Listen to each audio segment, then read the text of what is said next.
Donc, on croise les doigts. Normalement, ça marche. Ne touchez à rien, ça commence. Alors, déjà 16 personnes présentes dans la salle room de ce soir. Nous avons hier démarré notre premier sommet MENA, Mid East North Africa, autour de la thématique du développement humain. Nous avons eu une session extraordinaire hier en présence de Dr Walid Kouleb, qui nous a présenté une superbe thématique autour du leadership, qui était présentée en arabe avec la thématique Fan al-Qiyada fi Zamel Terabat. En tout cas, c'était un moment exquis que nous avons partagé tous ensemble en sa présence, en présence de tous nos chers diamants qui sont là parmi nous, ainsi que nos chers invités qui nous rejoignent, qui découvrent le cercle des diamants pour la première fois. En tout cas, on vous souhaite la bienvenue parmi nous. Welcome on board. So tonight we will start the second session of the MENA Summit. So we will welcome all of us, all their diamonds, and all special guests were here to attend this meeting. So, Sana, what is this program for tonight? So, good evening, everybody. Dear diamonds, dear audience, the diamond community is pleased to host a very special event, the first MENA Summit on Human Empowerment, taking place from January the 19th to the 22nd, 2022. So we welcome you, dear audience, to this distinguished event, which wouldn't have been possible without the members of the diamond community. So I thank you all for your continuous efforts, your self-denial, and especially your amazing collaboration. Well, at the beginning, Suleiman, it's very important to mention that the diamond community has never ceased to fulfill various human and educational achievements on various topics like management, leadership, personal and professional development. And that since exactly March the 22nd, 2020.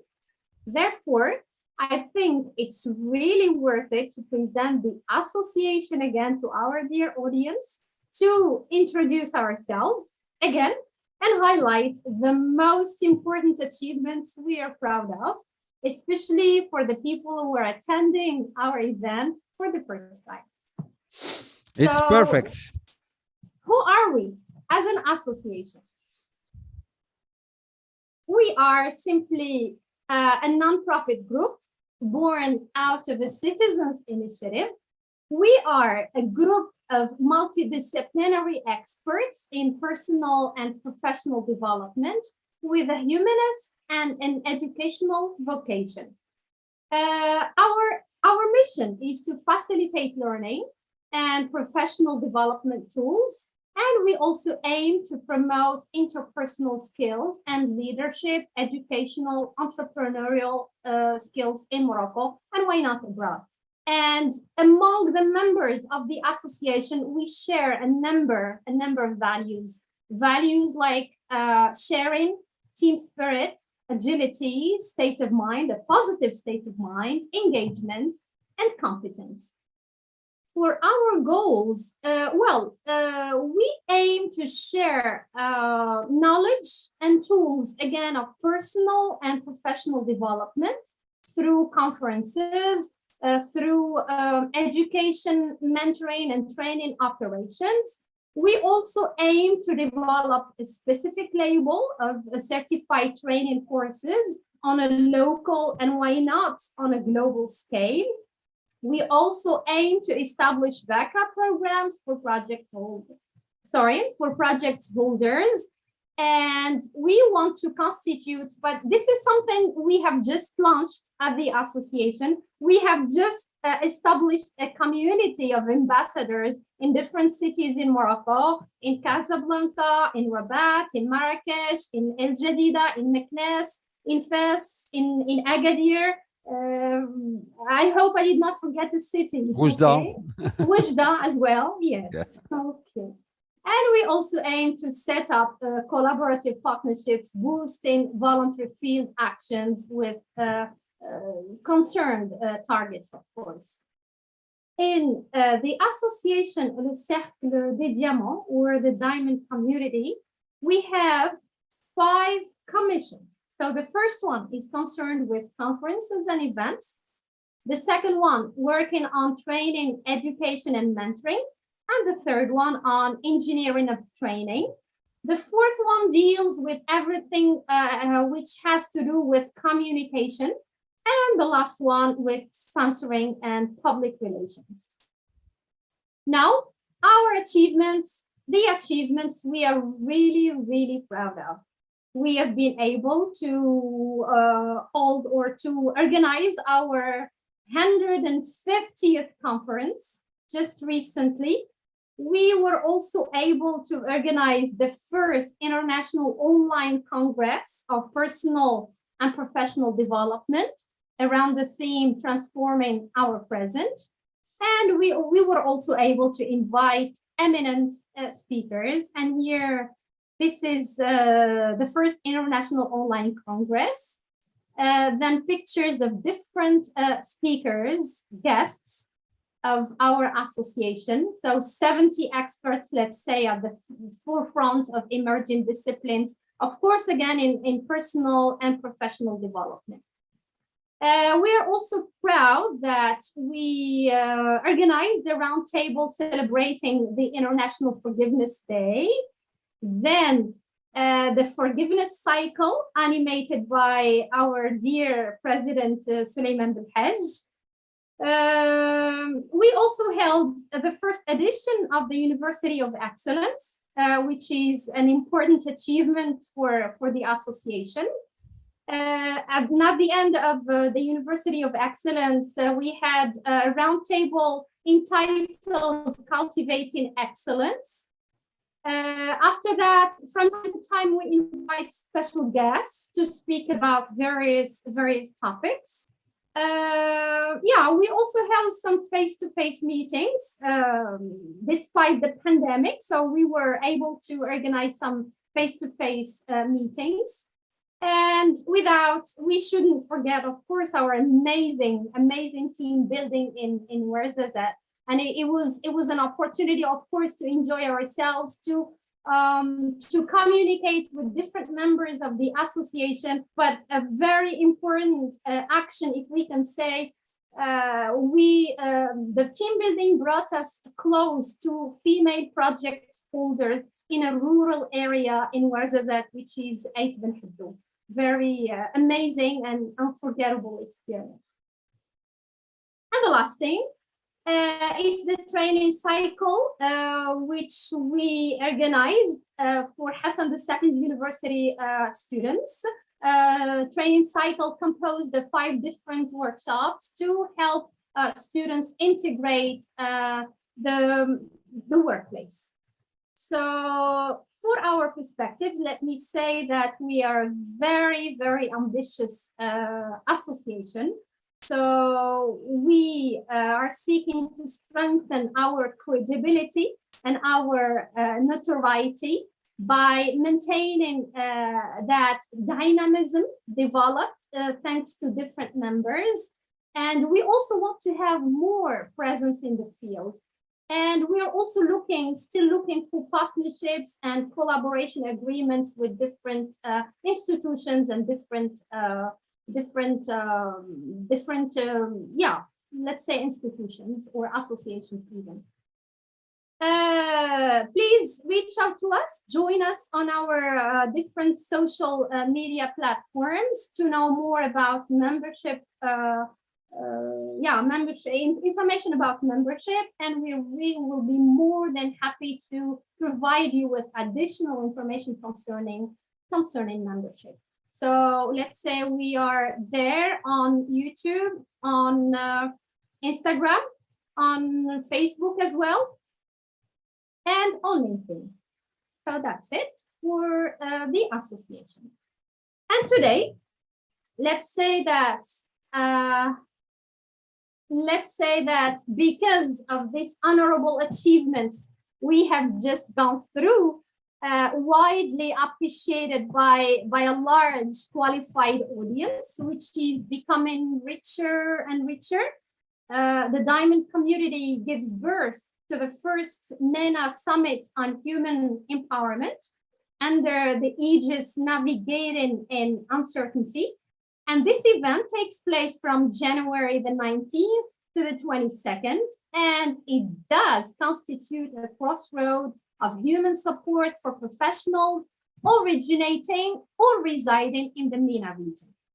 So in the period of 4 days, this event innovates and federates a network of eminent experts in personal and professional development, in addition to a qualified audience, again, wishing to take control of their future and cultivate their anti-fragility in the present time of uncertainty. So throughout its 4 webinars and its roundtable, the MENA Summit intends to instill optimism and inspire a profitable turn of positive and lasting change. At different levels, this period of reconstruction needs a resilient mindset, as well as practices to be able to navigate in uncertainty. So a resilient mindset, dear audience, or resilience is the theme of tonight's conference. That ability to recover and spring back into shape, the ability to be strong, happy, successful, and healthy. And we are looking forward to hearing from our distinguished guest, Mrs. Jihan Getty, who is inviting us all to future-proof ourselves and who is going to share strategies and tips for a resilient you. Before giving the floor to our dear guest, let me introduce her. Jihan Getty is an expert in turning career crossroads into opportunities to make job work for your life rather than the other way around, your life working for your job. So Jihan Getty majored as an engineer. She joined the OILAM, which is the gas downstream industry, where she worked in different leadership roles in supply chain, marketing, sales, and business development. Through her 21 years of experience, she worked through a variety of African markets, climbing the corporate ladder, managing teams in different geographies, going through difficult decisions at business and also at personal level. Always curious about understanding the dynamics of change and transformation, Jihan Getty formalized her passion with the appropriate expertise by becoming a neurolinguistic programming certified master and a life coach. Today, Jihan guides corporate professionals dealing with traditions and uncertainties to move forward with focus and energy to get the results they want. So whether handling a business challenge, a career change, or a team performance, she's always ready to coach and help people transform their experiences. So Jihan Getty, thank you very much for accepting our invitation to participate in the first MENA Summit of Human Empowerment. We are really pleased to have you as a speaker in the second conference of the summit. So the floor is yours, and thank you very much again. Thank you, Sene. Thank you so much, and thank you everyone for being here. It's always a pleasure.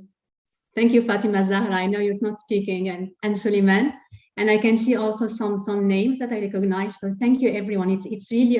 It's always a pleasure to be with the Cercle de Diamant. I need to say it in French. You need to find a way in English now to say the same thing.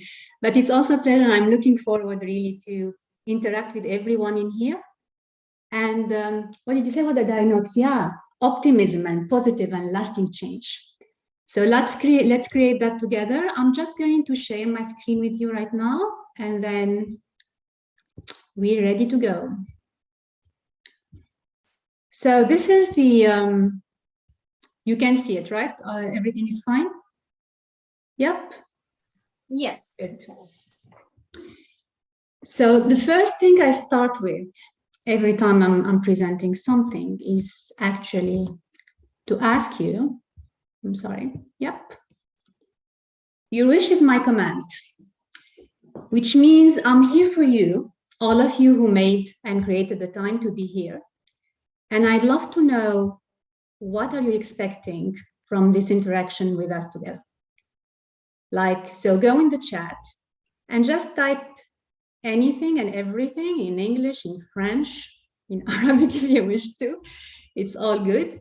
But just let me know, what is, let's say, later on you will be going to bed and you look back to now, what need to have happened for you to be happy with the time we're spending together right now?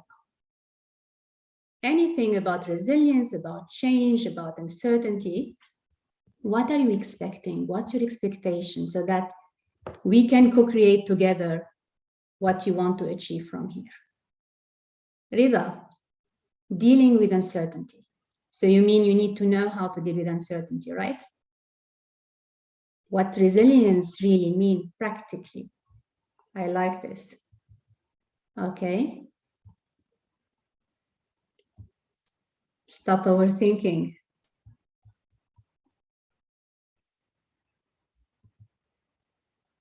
Ha, Sene. That might be the subject of something else, but it links together a little bit to resilience, to being more resilient.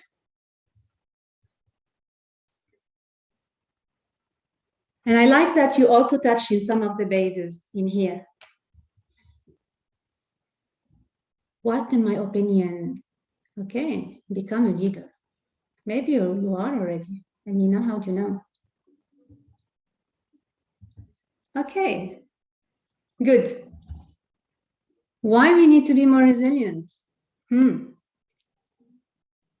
Attributes of a resilient person, Wafa. Great. So please, you can keep writing in this unconsciously. So on daily tasks. So what we're going to see is really why resilience is important. So that's what Rida mentioned. Practical tips on how are you going to improve your resilience. So that's a very clear trait of leaders. Dealing with difficulties with minimum damage, yet the overthinking part is very important too. Resilience, okay, but to what extent? Interesting. I'm keeping that there.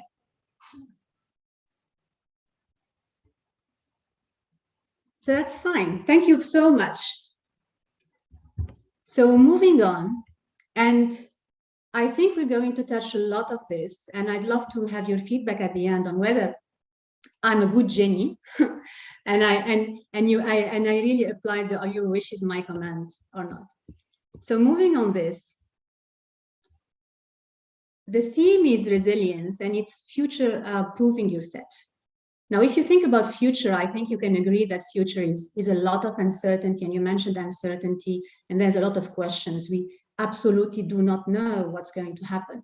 We don't even know what's going to happen tomorrow. I don't even know if my kids are still going to school next week. They close, they open. We don't know how to plan our vacancies, our trips. Everything can actually change. So the only thing about future is really that change is going to be there. That's the only thing that's really guaranteed. So how can I talk about future-proofing you, which means future, there's an element of change, and proving means an element of certainty. Can that even work? So let's clear the expectation from the beginning. And I'm sharing this, and I shared this before for those who've been there in the first conference. But I really, really love this graph. So this is coming from a book called The Code of the Extraordinary Mind. And it really shows the quality of life through the time. And I don't know if you can relate to this or not, but when I look back at also my life, it's always been a series of up and down. And we don't even need to look at years before now. We just need to look at the last month, the last 2 months, and the last 3 months. And did you have any time where you thought, oh my gosh, what's happening now? Oh no, hang on, oh crap, not again. I thought everything was sorted out. And we go down and up and down and up. But the beauty of this, and my invitation to you is not to say, oh, we're going to scrub all of this and life is going to be just stable, everything is going to be certain. That's not my invitation to you. What I'm inviting you to in our time together here is that the dip in here will be shorter. And then when you acquire resilience, you can stand up and bounce back much faster than before. So the suffering, the turbulence in here will be less. So when someone asks, why do we need resilience? Because when we go down here, it's really very stressful. And it harms our thinking, and we can't really progress, and we can get stuck in here in the suffering and in the pain of we don't know what to do. And it will impact us physically and psychologically. But the other thing I really love is that if you look at this, the quality of life is improving. So my invitation for you is not to look at resilience or change as just something that is there to cope with life, but mainly it's there for you to learn, and that's the question, Ridwan, why do we need resilience?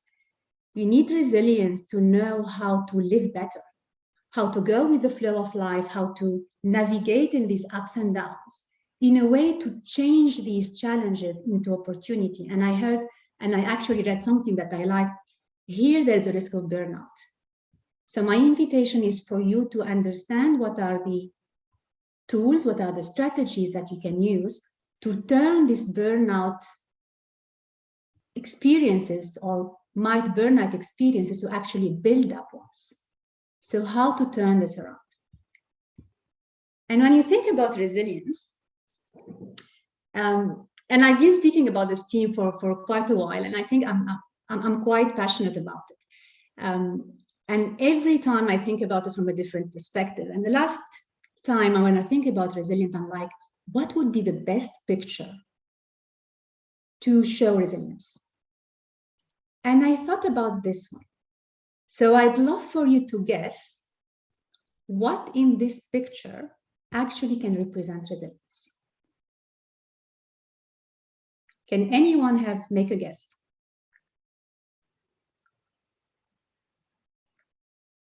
Nothing, you can see it. Resilience, I know we think resilience is being strong, maybe sometimes. The kids learning to walk, you got it.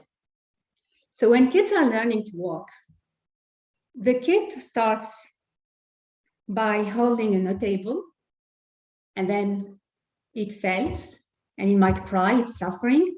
But then what does the kid do? Just stand up again and hold on the table and try again. And they might fall, and they will stand up again. And now it's fine, and they will look at the world, and the world is completely different. They have a different perspective. They can see things. Wow, that thing is there. I never saw it before. It's a completely different world for them. And then they start walking, and oops, they will fall again. And what they do, they will stand up again, and they will walk again. And at some point of time, they're just mastering a new world. They're free. They don't depend on someone else really to take them here or there. And look at the eyes. They're so curious. They just want to go forward. Have you ever seen a kid who will say, oh no, I give up. I will never, ever be able to walk. Or a kid that will look at another baby there and will say, oh, that young one, he's 2 months younger than me, and he already knows how to walk, and I don't know it. Oh, I'm not capable. I'm not capable to do this. It's not in me. No, kids will always walk.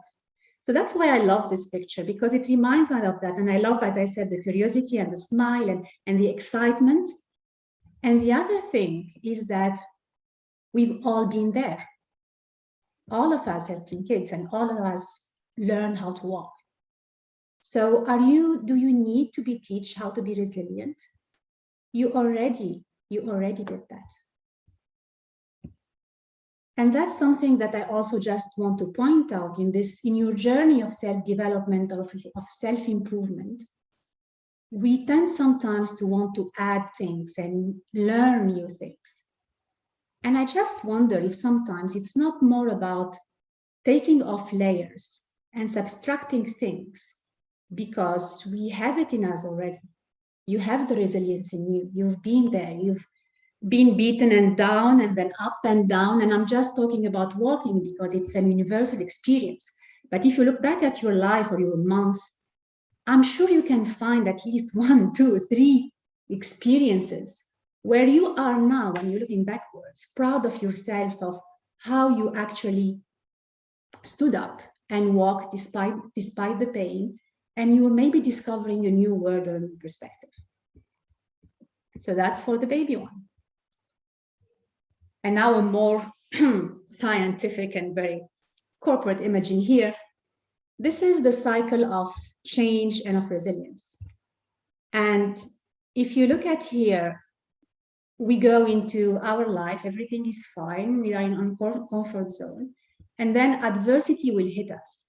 And then suddenly we are in this zone of turbulence, because obviously we are resisting. We don't like this. And while we are in the zone of turbulence, our instinct will kick us to survive. And some of the strategies of resilience will help us to know how to respond and survive to this zone of turbulence. And when I say survive, is really about surviving also from a mental well-being. And I have for the question on why resilience, 3 reasons for him. So resilience will make us move quickly from surviving to adapting. So how to adjust rather than go down in terms of our comfort and our suffering, and then help us again to recover. So how we bounce back. And ideally, and again, that's really my invitation for you, is just how, with the strategies that we are going to be seeing, how to go to that phase of thriving and how you're going to grow, and how you can actually turn opportunities into challenges. And someone said practical, so we'll go practical. And I think the same person said unconsciously on daily basis. So I love the daily basis because resilience is a muscle. And while I said we had it in us from the beginning, if you don't use it, you lose it. So as any muscle and as any fitness and as any training, you need to practice. And you'd better practice and be ready before the challenge will hit you, so that you can really bounce back very quickly. So having said that, this is what we're going to be doing. So for you to really, I'd love for you by the end of this session to go out having at least 1 or 2 practical actions that you can put in place, like a fitness program for you to build on your resilience. For that, you need to know where you stand at right now. So we're going to look through a self-assessment on 8 resilience strategies. And I'm aware that some of you might already have done this if you've been with me in another session. And it's great. It's great because, 1, you changed meanwhile. Whether you did something or you didn't do something, you changed. And as you changed, you might hear something different today. You might focus on something else. And also it will show you how you progressed meanwhile. Did you make any change versus the last assessment?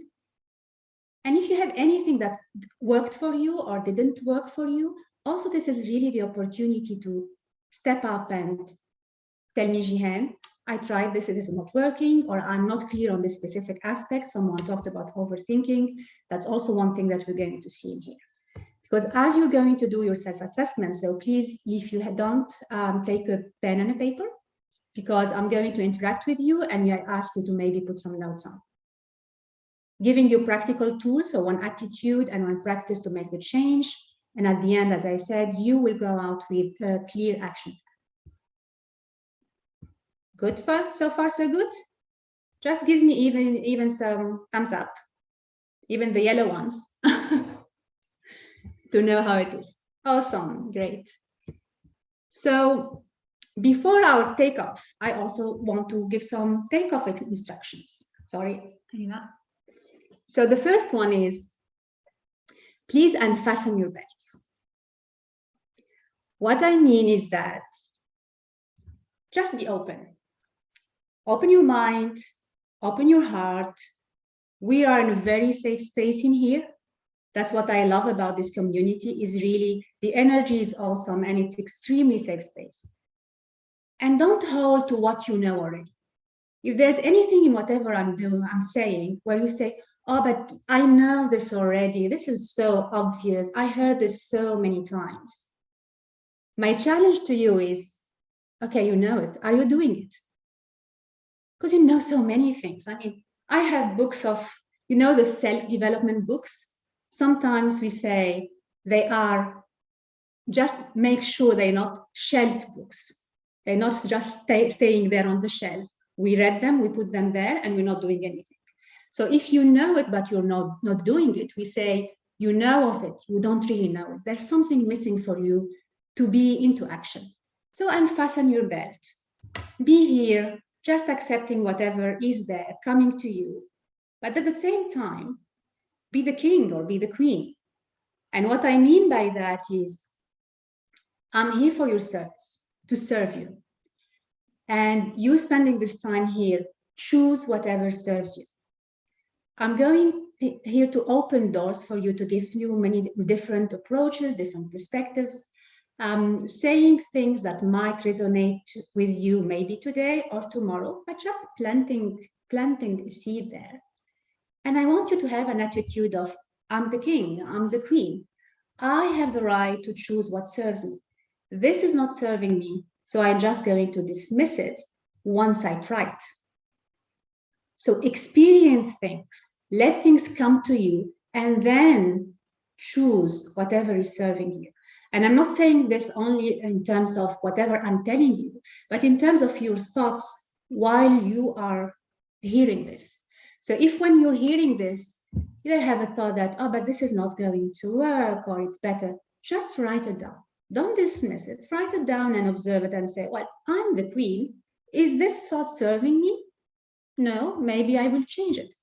So I'm stepping ahead a little bit of something we're going to talk about later on, but please just be open to whatever is going to come your way, and make sure you are going to have something of added value for you practically during this interaction together. Okay. So I'm putting you to play already, not to work, to play. We're playing in here. Let's have some fun. So I want you to just write on the paper, just for your own eyes. I don't want to see it. It's okay. Just tell me if it's done or if you need any clarification. But I want you really to look at this question and think, what would you want if you knew you couldn't fail? Be wild, remember, and take your belts off.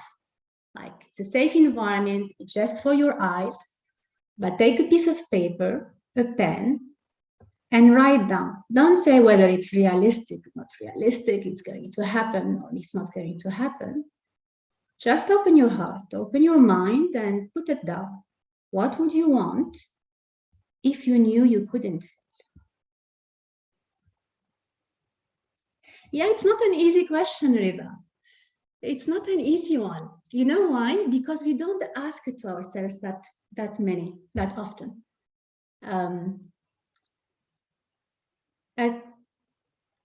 Do it, ask it for once, and see what answer will come out.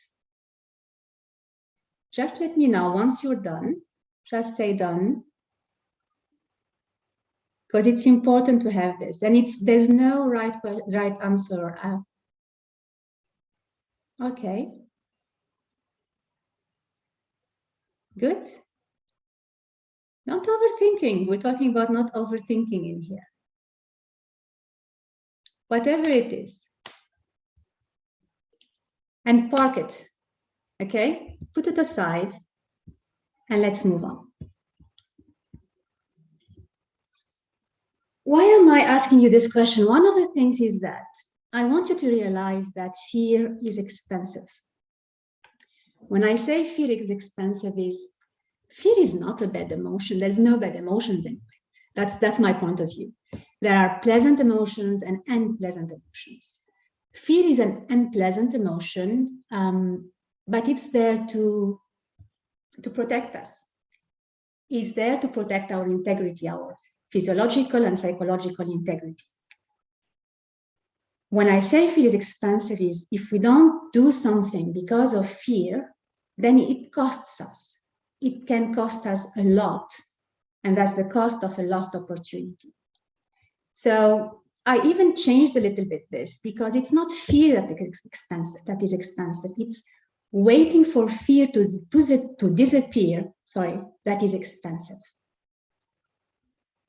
What I mean by that is sometimes we want to do something, we want to go there, we want to go for the unknown, we want to go for the uncertainty, but then fear stops us, which is normal. Like, where are you going there? You don't know how things are going to be. You might hurt yourself, and that's okay. That means that we are functioning in a good way. It becomes expensive when we do not act, waiting for the fear to disappear. Let me make plan A and plan B and make sure I take into account this and that and this and that. And when I'm certain and I'm comfortable, then I will take action. You will never be certain. Like, certainty is an illusion. And what happened in the last month and what we lived is actually just allowing us to see through the illusion that there's nothing that is certain, absolutely nothing. So waiting for fear to disappear is expensive. You don't need to wait. You need to just take, move, act. Someone put acting there with the fear, not even despite the fear. Act with the fear. So that's the journey, opening doors for you. That's what I'm going to be doing. I open the doors. You know where you want to go. And your job in here is just to play along. And that's it, actually. All you have to do is play along and make sure you're the king, you're the queen, you choose what serves you. So this is the, and as I said, for those who know it before, bear with me, we'll have some new things in here. And do it again, because it will allow you also to know where you, how you progressed. For those where this is new, resilience has been studied so many times, and what I'm taking here is a psychometric assessment, an approved one, that was developed by PSI, with normally a lot of questions behind that. Then they identified 8 strategies that we can use to really develop our resilience. So the first step for you is really to know, based on these 8 strategies, where do you stand? So the way we're going to go about this is that I'm going to explain each of this. We're not going through the appropriate questionnaire. We don't have the time and space for it in this forum, but you know yourself somehow. And I want you to self-score yourself between 1 to 10, 1 to 5 being, use this strategy less than the average person. And from 5 to 10, I think I use this strategy more than the average person.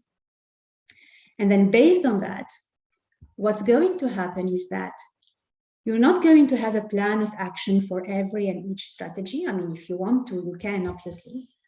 But what I'm inviting you to do is to be really, really focused and to use this development strategy that is called working the extremes, which you can use for this or for any other development of your capacities, which is just saying, once you look at your total 8 scores, you just look at the extreme and you take the one where you are still vulnerable and you push it up, you focus on that one to push it as a competency level, and then you take your strength and you top it off. Because that will help you neutralize your weakness and really top off your strength to make sure that it brings everything together. So at least at the end of our time together, you will have 2 actions. One to neutralize your weakness, and another one to top off your strength. Are we clear so far? Yep.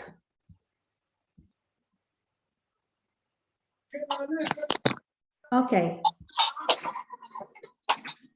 So Same thing in here. When we're going to look at these, this is my classification. And by the way, I can change the classification anytime. And if you have another one, that's fine.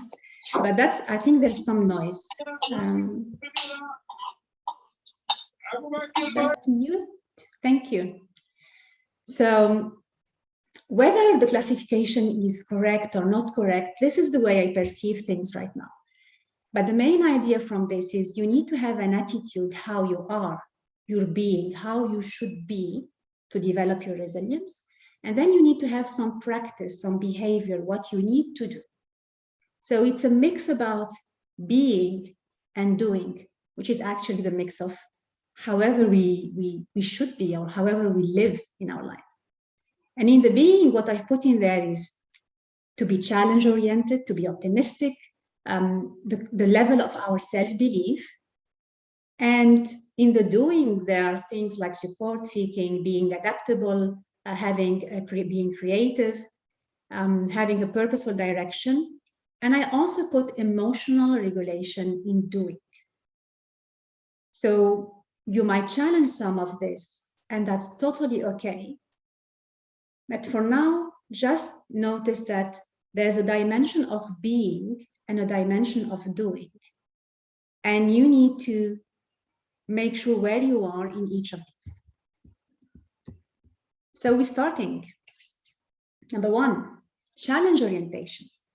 I mean, I put it number one, we're talking resilience, right? So it needs to be challenged, and it needs to know from your point of view, from the scale from 1 to 10, do you have more the tendency to stay in your own comfort zone? So you don't really actively go seeking or enjoying challenging situations, or you actually love challenges, you actually enjoy them. And apologies, I must have said this before, please choose one context in your life. So choose, for example, a situation, maybe in your career, maybe in your relationship, in your family. Choose a specific situation and think about that situation while you are doing this. The reason I'm saying this is, let's say, for example, challenge orientation. You might be someone who's very outgoing with your friends, who will go and do hiking and do some extreme sports, and you love challenge. But then in your career, you might be quite conservative. You'd rather stay where you are. We change and we adapt based sometimes on the context and where we feel more comfortable. So choose a specific context and just assess yourself on the specific point of challenge orientation. So as you do this, just put a note there. Remember, the aim of this at the end is just to choose your extremes, the lowest one and the highest one, and put actions on that. And the actions, like for now, this is the way I'm going to be doing it, is that when I say someone will perceive something as a challenge or something as an opportunity, if this at the end will show up as one of the extremes that you will need to work out, one of the actions that I find very, very useful is that to practice whenever you have a situation that you perceive as a threat, to just find 3 scenarios that would make the situation an opportunity. It can sound, and I'll give you an example just to make it more real for you. Let's say, and I'm going to go safe and go into the business perspective and career perspective. Let's say as a business, you're a sales manager and you lost a big customer. That's a threat. My other customers will hear about it and they might also want to negotiate our terms. This is really awful. My team will get demotivated. This looks like a very stressful and threatening situation. Now, if you had to find 3 scenarios to see this as an opportunity, you can say, well, we know the flow that we have now in our own organization, our own concepts and how we work.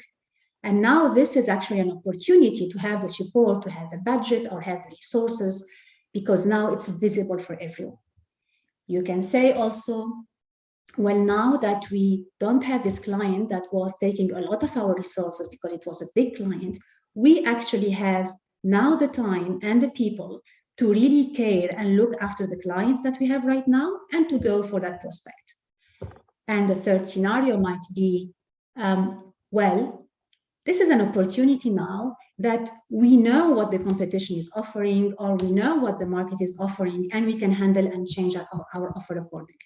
So see how this works. So take this as a note. As I said, if it's going to appear as two extremes, you can do this exercise, and I'm saying exercise and a practice because you need to practice this. Whenever you see something, just find out, just play around, make a movie. We tend to be very good at making movies with catastrophic scenarios. What if this goes wrong and this goes wrong and this goes wrong? Just switch, just practice being more flexible and opening more doors in your mind. And while I'm saying this, I'm not saying be the bee. No, seriously, I'm not saying look at everything from a very opportunity lenses and la vie en rose, like they say in French, means that everything is nice and everything is perfect. That's not what I'm saying. I'm saying the situation is the situation. The meaning that you make of the situation is yours. It's not the reality. Whatever you perceive is like you're putting lenses and you're seeing things from either a threat lens and an opportunity lens. And I'm not saying either one is right and one is wrong. No. All I'm saying is be the king, be the queen, choose what serves you best. Neither of them is right or wrong. If I take this example, and for those of you who, I think someone asked about leadership and how to become a leader and the link to resilience. This picture, I took this picture actually from a book, and I think I have it here. Yeah, this is a book. It's called Impact Players. It's a very nice book from the same author of another book that I love that's called Multipliers. So if you're interested in leadership, these are very, very nice ones.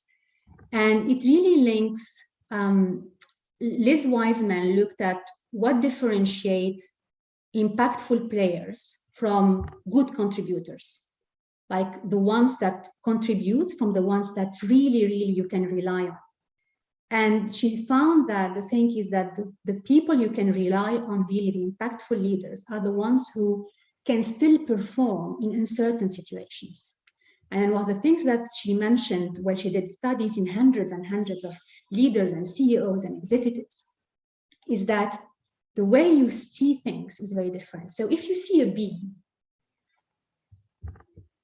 the threat lens will tell you, oh, there's a bee. There will be many bees behind that. I'd better run, just run. I'd better make sure my way is clean and I just run. It's a bee. The opportunity lens will say, oh, there's a bee. There might be many bees behind it. It's a great way to just make a hive and make honey and do something about it. The situation is the same. There is a bee. The deduction is the same. There will be other bees. Now, what you do about that is different. And why is that important? Because when you are in a threat mode and you are in survival mode, you have a tunnel vision. All your system is stressed, your reasoning is hindered. And when I say you have a tunnel mode, means all your system is there to look for threats, to make sure you're safe. So it will be only looking for the bad things that will confirm that you are in a threat mode. You will not see any opportunity, and you will not go through that growth when something will hit you. And remember, it's a strategy. We're talking strategies here. And why I'm emphasizing in this, a strategy doesn't mean it's something, it's reality. It means it's your choice on how you are going to react to something. It's your strategy to arrive to a target. And that target is for you to keep your mind to keep your emotion in a way that they will work for you. The second strategy is self-belief. So I'd like for you here also to just put a score from 1 to 10 on your confidence, on whether you believe you have the ability to cope with an unexpected situation, or how far you think that you don't. So just from 1 to 10, where do you see yourself in the spectrum? And I'm going to always put what we discussed before here, so for you to take note if you didn't have time. And the thing about self-belief is that it goes like this. I can do it, I can't do it. If you think about it, just to summarize it, it's either I can do this or I can't do this. Do I believe in myself that I can do it or I can't do it? And the first thing is to just check, is this a thought or is this a reality? So let me explain this. If I say, I'm Jihan, and I say, I can't dance Zumba. I can't dance Zumba. Not Zumba. What is it? Tango. I can't dance tango. Is that a thought or is that a reality? Well, I'm ashamed to say it's a reality. I cannot dance tango.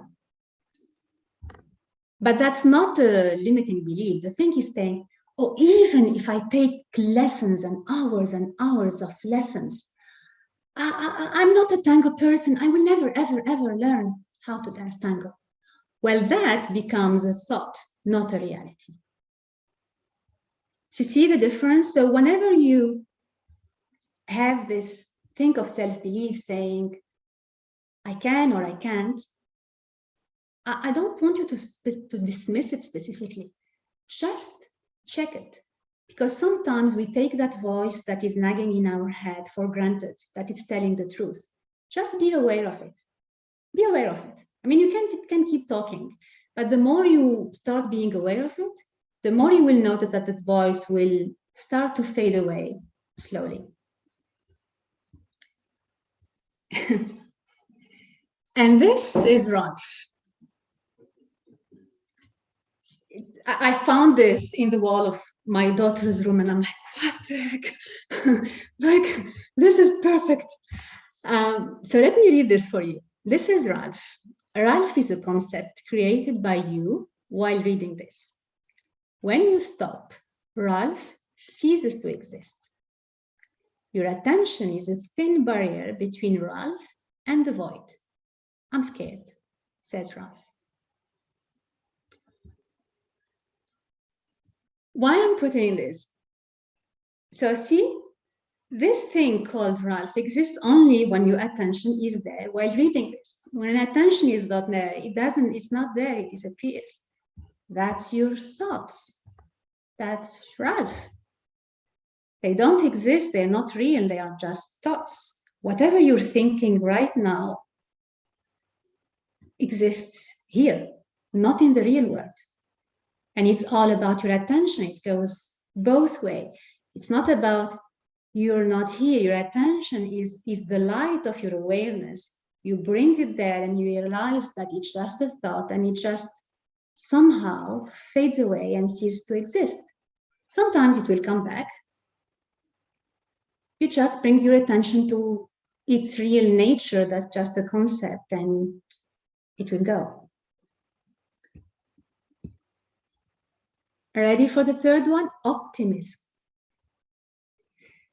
So they seem somehow interrelated, right? Like self-belief, but self-belief is having confidence in yourself. Optimism is having confidence, faith in life. Is whether you generally expect the worst, so you have a pessimistic outlook, because that can be useful. That can be useful sometimes to say, I expect the worst and I can make plans and make sure I have all the contingency plans. And then there's the other way, saying, I expect that things will turn right for me at the end. And same here. So put a note for yourself from here to there. And let me explain it even better than this. So I'm inviting you again. I'm inviting you to just remember a beautiful moment from the past.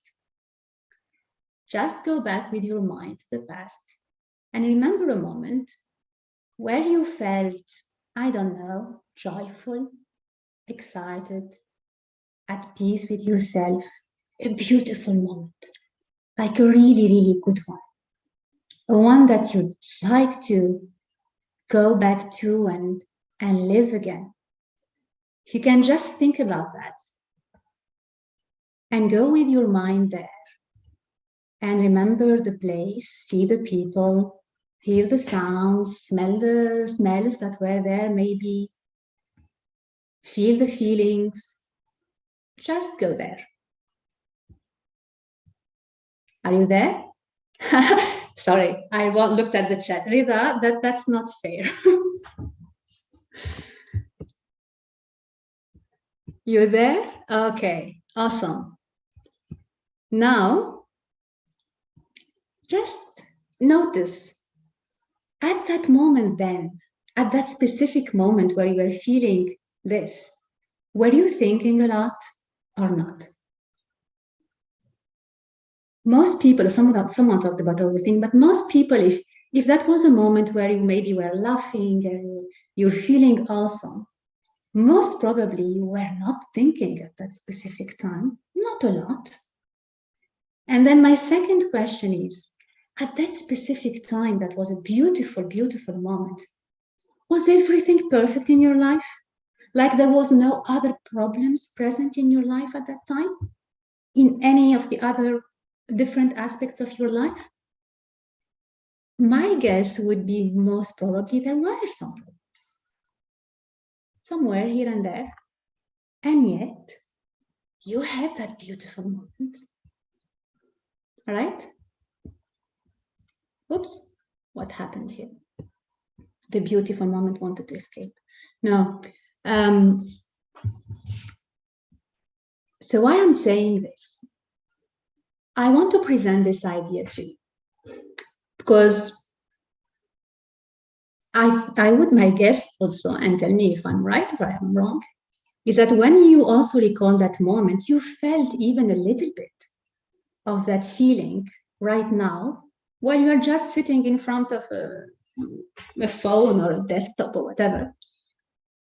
And you felt that. So what I'm putting here in front of you is that happiness is actually always one thought away.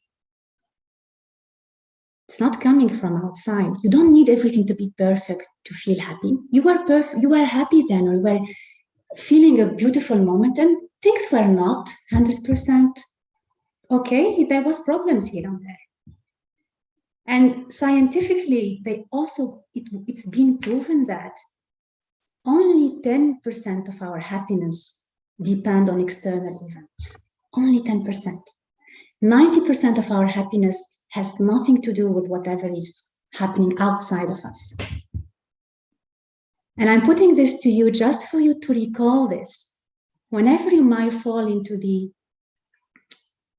not so optimistic view, to remember that whatever happens, you can access any beautiful moment and any feeling you want here.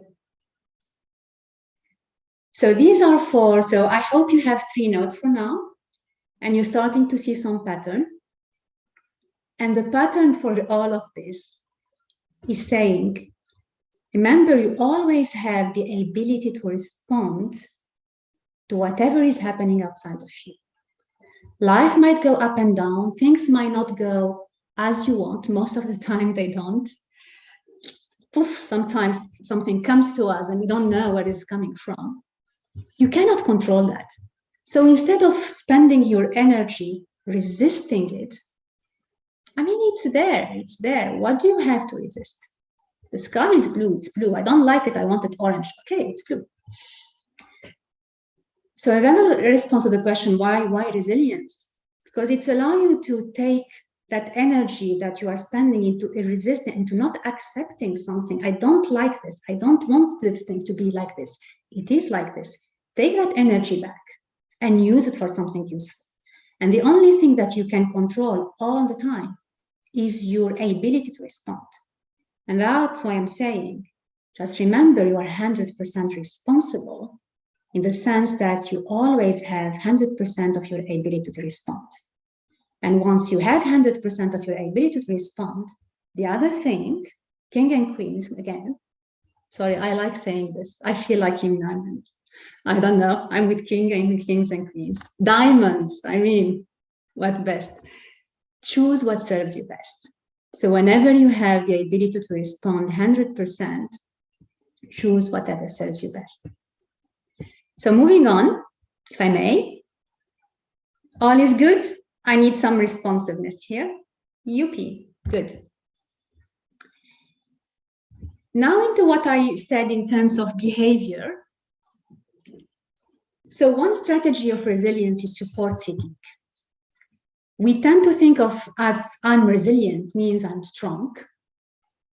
Baby, and the kids at the beginning would say, no, it's not about strength. And if I'm strong, and I want to put this here up front, because a lot of high achievers and a lot of people would say, I don't need help, I don't need support, I need to be able to do this on my own, by my own, because that's how I will learn to be resilient, and that's how I will face any situation that comes to me. Well, it turns out that one of the main strategies, one of the 8 strategies that was really confirmed in terms of resilience is support seeking. And that means whether you are reluctant or not to talk to others about problems, and you prefer rather to work on issues alone, or whether you're open really to go and ask for support and ask for help. And obviously, you know, the low scores, oh, it's still in French, but the low scores are actually the ones where you think that you can do it by yourself. So please score yourself in here. And here the action is obvious. But before telling you that, I just wanted to introduce to you the notion of a strong tie network, because when we talk about support, we're talking about a network of people that are available to support you, and a weak tie network. So strong tie network are the people that are very close to you. So these are either your close friends, your relatives, whoever is really, really close to you, that really knows you very well. These are the kind of people that will do anything for you. These are the kind of people that knows maybe on daily basis where you are, what have you been doing. And our first, so if you are reluctant to seek for support, the first action obviously is seek for support, but then seek for the right support. So while these people are clearly willing to help, what you need to understand is that they cannot help you a lot. Why that? Not because they can't, obviously they can, but because they are so close to you. Chances are that the people they know, you know them already. You're so close that you have the same circle of friends, the same, you go to the same restaurants, you use the same people. They will help you to a certain extent, and then after that, they don't know someone that you don't know. While the weak tie network is expanding your opportunity. These are the people that, these are maybe your colleagues, they're not specifically your friends, you know each other, but you're not that close. You have different interests. You like hiking, they like fishing, they like football, you like tango. Anyway, so different people are someone that you met once, or a connection on LinkedIn, or even on Facebook. You don't really know them. But this is where your support will lie. Because these people will have connections, and connections will have connections in places you are not connected to. And what you need to do is, and we all have this kind of weak tie network, but the thing is that we're not nurturing this network. So the day we want something and we say, oh, but I know this person that works in that place and they might help me, but I can't reach out to them. It's been 1 year. I didn't even talk to them. I'm not going now out of the blue, just send a message asking for a support. So if you are in that case, and as I said, these actions here are for you, whether you're good at this, so in one of the extremes and you need to reinforce that, or whether it's a weakness that you need to neutralize. So the idea is start by identifying at least, and every week you can do this, or every month, or however you want it, 5 weak ties, and make a plan, a conscious plan to nurture them, to connect back to them. And find people you are genuinely curious about, like people that you respect, that are aligned with your values, that you're curious about them. Because when you connect to people, it's not about you, it's about them. It's being curious, how are they doing? What have they been up to? Just send them something and contribute. You always start any connection by giving back. You start to give to the person. You can link them to another connection. You just can give them your attention. You give something and start one step at a time. But please make sure that one, obviously seek for the support, and then make sure that you also nurture your weak tie network. The other thing, the other strategy, it's about adaptability. And since it's Bruce Lee, you know Bruce Lee? I don't know how old are you or how young are you, but for the old generation, he said, just be as flexible as water. Means whenever things change, just be adaptable and change with them.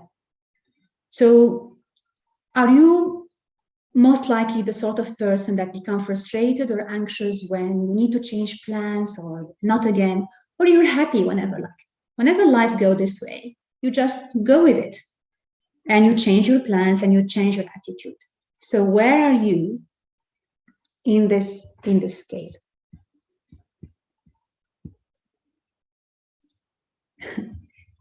And here is where you need to pay attention to the voice in your head, because what I'm going to say is very simple. Try new things. Like if you want to improve this strategy, just start by trying new things. Change one habit, one at a time.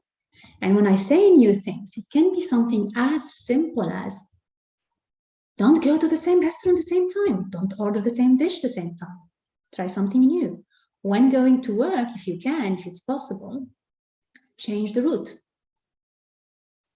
You find that people like that are thinking about how to improve your intelligence, like Jim Quick and other people, that will tell you, even instead of brushing your teeth with your right hand, brush your teeth with your left hand. They seems very, very simple tips, but it actually builds on your adaptability. Start small, start one step at a time, be curious again, try new things, and celebrate whenever you do something like this.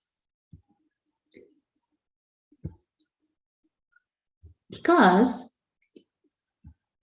and those who know the answer, don't put on the answer. No, I mean those who saw the answer before. What's the first step for you, do you think, to move from point A to point B? Can anyone guess from the ones who didn't see this before? What should you do? If you are in A and you want to move to B, what's the first step? No, not get a car, Wafa. Move, Yuki. Ilham, you got it. Accept. Accept that you need to move, Aisha. Oops. Did I put something on the screen or someone else? I don't know. Yeah, easy going. We're talking about adaptability, right? So to move from A to B, you need to move from A to not A. So just realizing that to move, you need to go from something you know to something you don't know. You cannot move sticking to the same old things and the same old habits. So adaptability is a strategy but it's how life is. You cannot not move. You know this notion of comfort zone, and I want to stay in my comfort zone. And I said this so many times. There's no comfort zone in nature.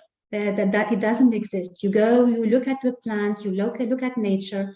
They're either growing or dying. There's no middle. You either grow or you decay. That's it. If you're not moving, you're going backwards.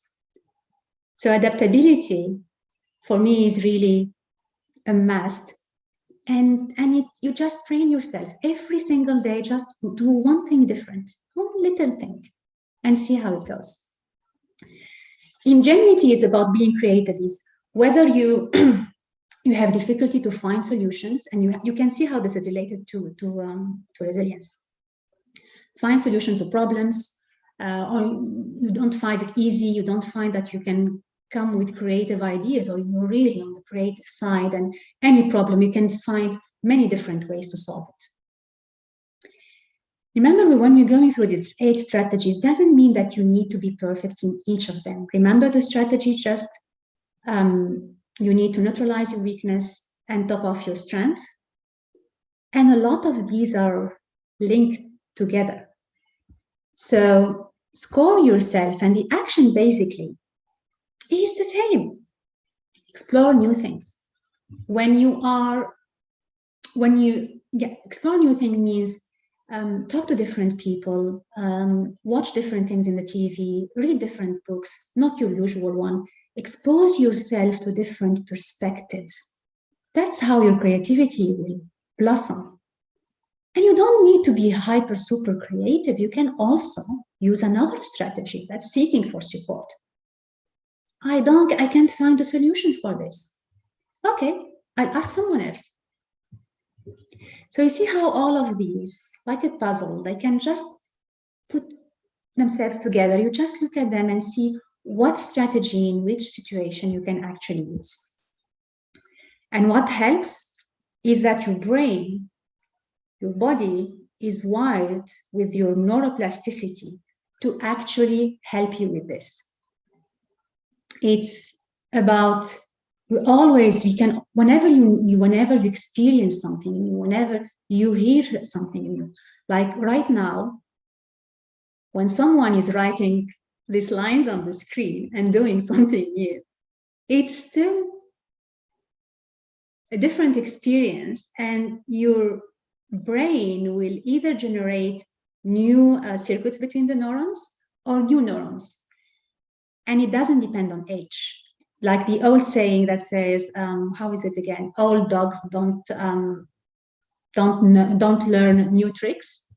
Doesn't apply for humans. I don't know about dogs, but at any age, whether you're 20 or 30 or 50 or 70 or 80 or 90, you can still always develop new connections in your brain, and you can still make your brain more complex. The thing is that you use it or lose it again. It's about practice. Choose something easy, do it all the time, and you will find that your brain is going to help you actually do all of this. Emotion regulation. And I find that people can score themselves very easily on this, because everyone is like, oh, I'm very calm, I'm very zen, I can easily control my emotions. Or someone will say, but I need to, last week someone told me, I need to know how to fight my emotions. And that doesn't work. You cannot find your emotions. So rate yourself in here. And my invitation to you again is, look at this differently. Look at not managing your emotions, not regulating your emotions. Look at this as having a different relationship with your emotion. You're living with your emotion, right? It's your partner for life. So when I say have a different relationship with emotion, I'm saying start by understanding what are emotions. And emotions from a scientific point of view are just chemicals. That's all they are. They are just chemicals that, based on your thinking, whatever you think about the situation, will go into your body and scientifically speaking, if you let it be, they will just disappear in 90 seconds. They're just telling you, ouch, if they're unpleasant, ouch, whatever you're thinking is not good. They're just a feedback mechanism. That's it. That's what emotions are. Like they're giving you feedback saying, ouch, be careful, whatever you're thinking is not good. Or they're telling you, wow, I love the way you're thinking right now. And let me give you the cocktail of joy and the cocktail of ecstasy and the cocktail of excitement because I like this. Please go on, continue thinking like this. It's 90 seconds.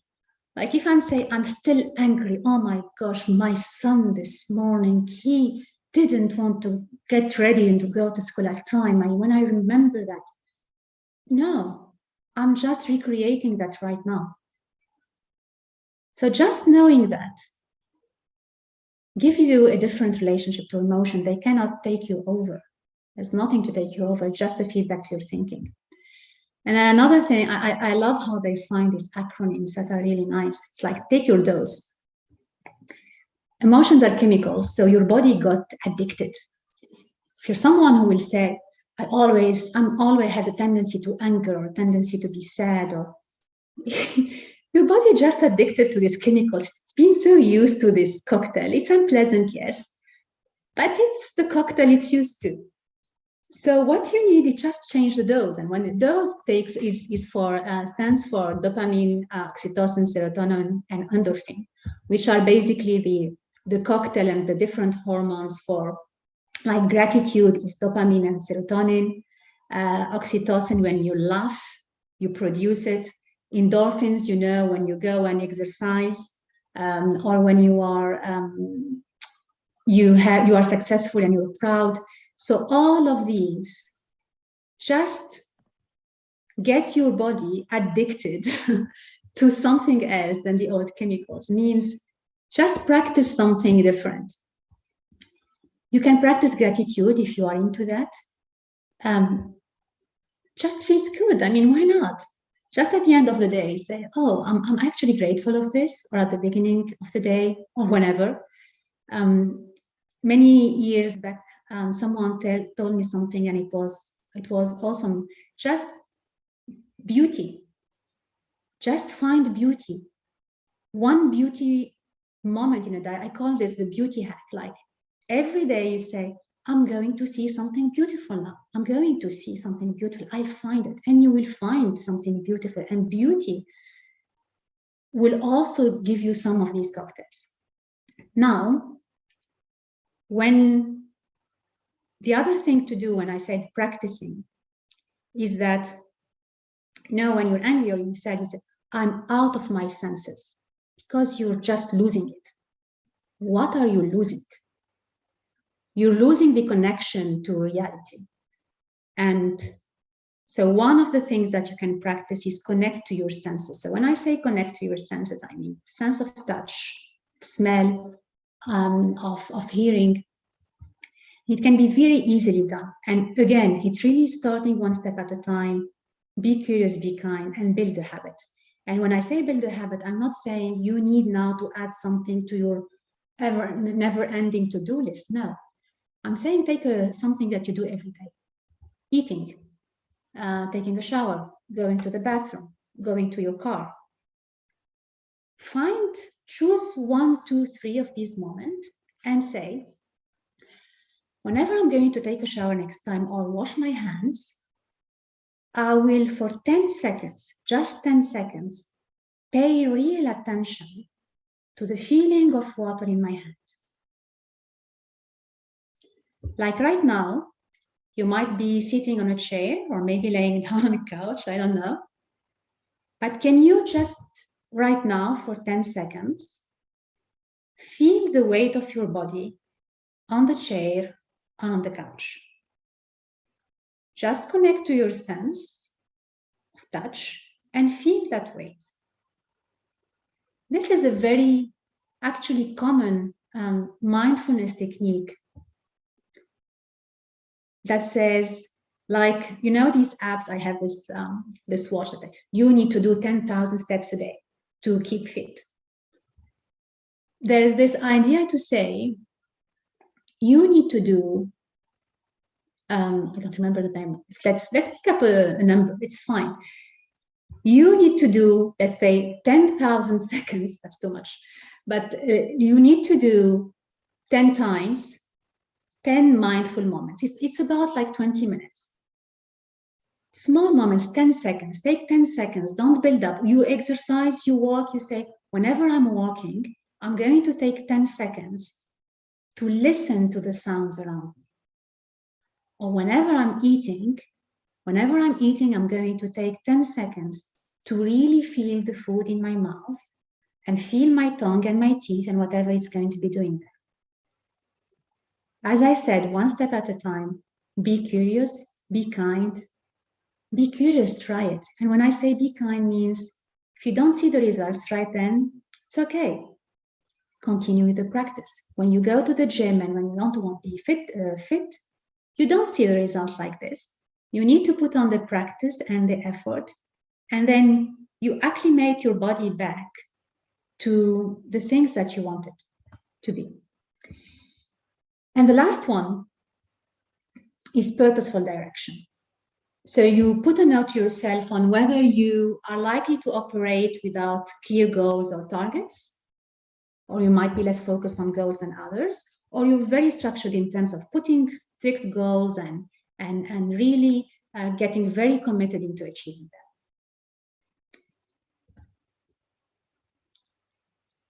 And for this, I wanted to put a picture here. And so I took this picture maybe like 4 years ago. So this should have been, I think, 5:30 a.m. This is my walking group back in Tunis.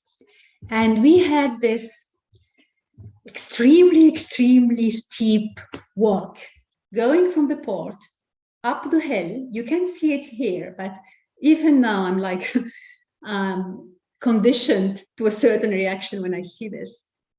This is a very, very steep one. And the first day we went there and I looked up and I was like,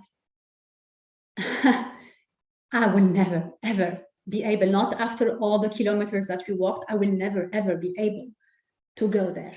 And I was paralyzed because, I mean, everyone was moving. It was still dark. My car was far away. I had no choice. I still had to move on.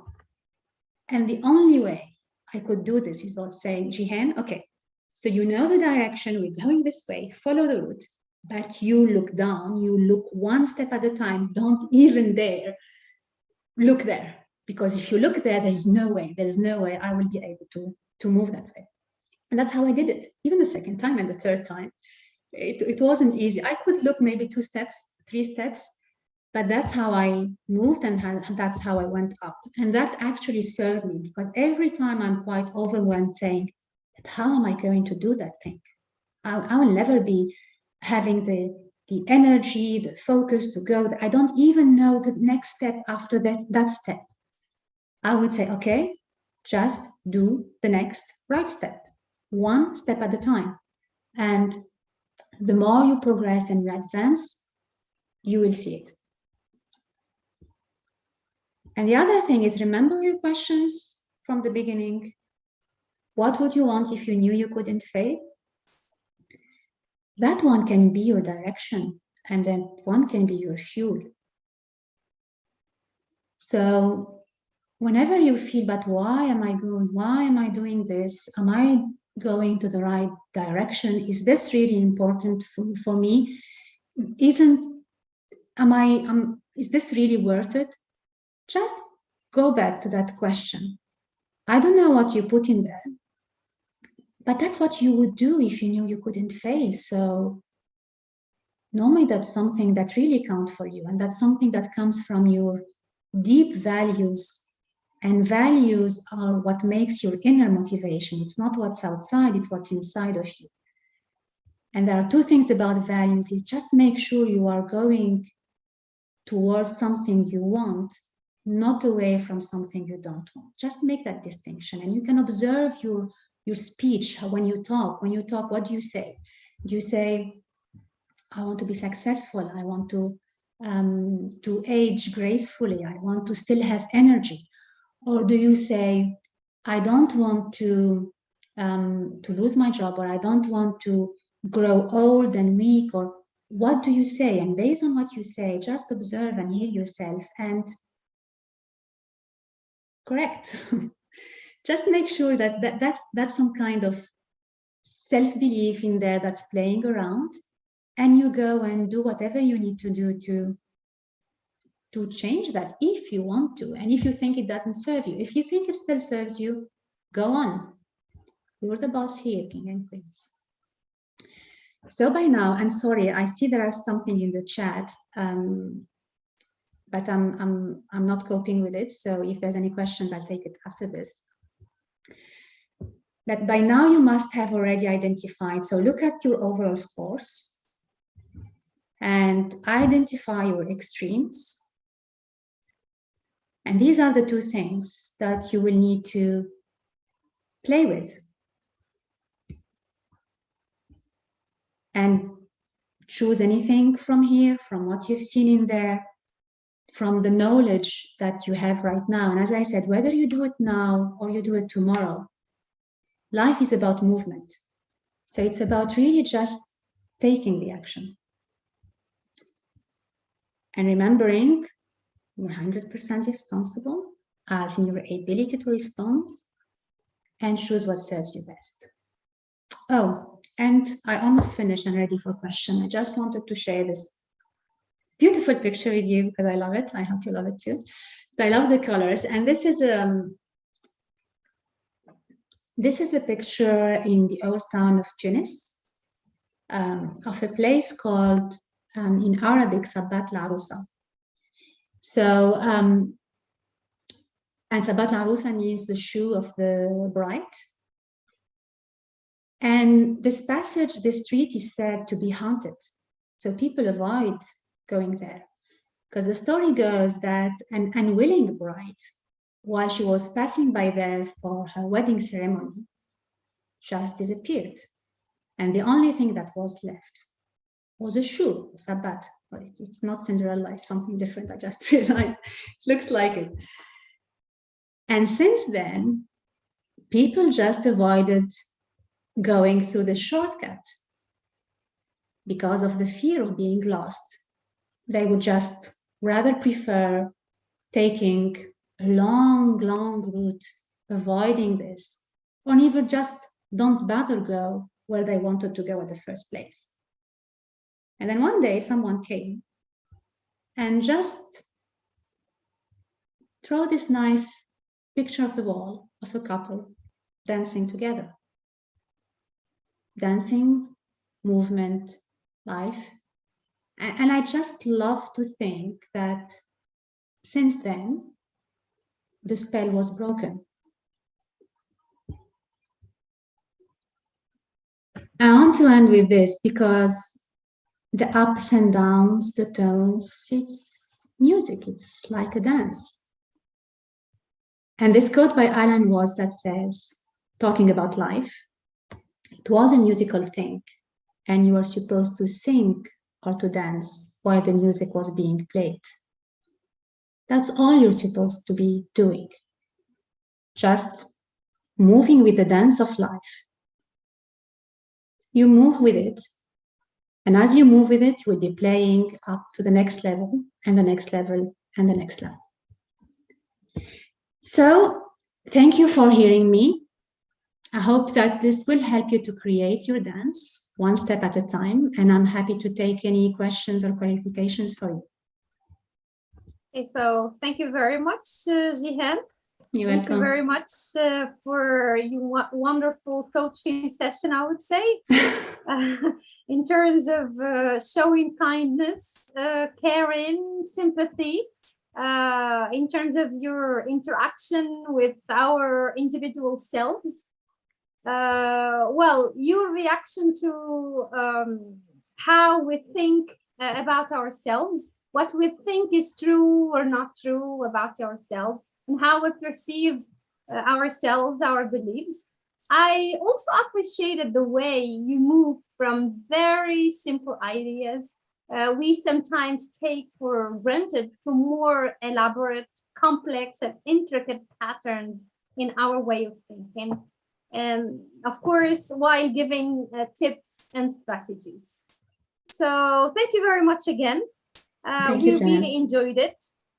And I think now the floor is yours, dear audience, to answer your questions either in the chat or orally by clicking on the white hand, raising your hand.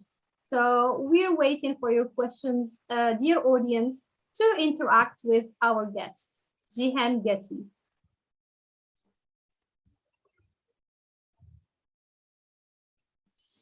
So thank you words here in the chat.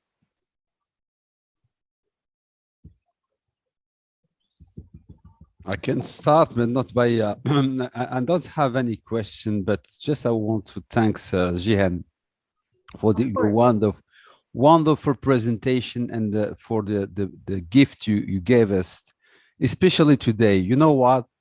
Because we are celebrating today the first birthday of the Cercle des Diamants. Wow! Happy birthday! Thanks a lot. Sulaiman, I thought it was on March. Yes. It means there is the first and the second. Now, our birthday for the creation of our association, it was the January 20th, 2021. Oh, okay. So we are celebrating this today. And with Jihan, thank you for the gift you gave us, talking about this wonderful topic of resilience. Thanks a lot, Jihan, one more time. No, you're welcome. And I just wanted to check, and thank you so much, all of you. But really, I want to make sure that you are taking something out of this. So whether you have a question or you need to want to put on the chat the one thing or the one takeoff, to take away from this moment together, I would really appreciate that, just to make sure. I'm curious, right? Curious to know what stuck for you. I would love to start with my question, since there is no question yet. Waiting for our audience to get ready to ask their questions. Well, one of the strategies that attracted me personally was support seeking. This is a thing to which I could relate pretty much. You said it's the extent to which an individual is willing to ask others for help and support when dealing with difficulties.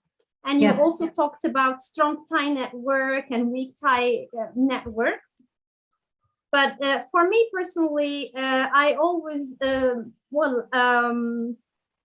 let's say I deal with a kind of fear of being denied help and support from others.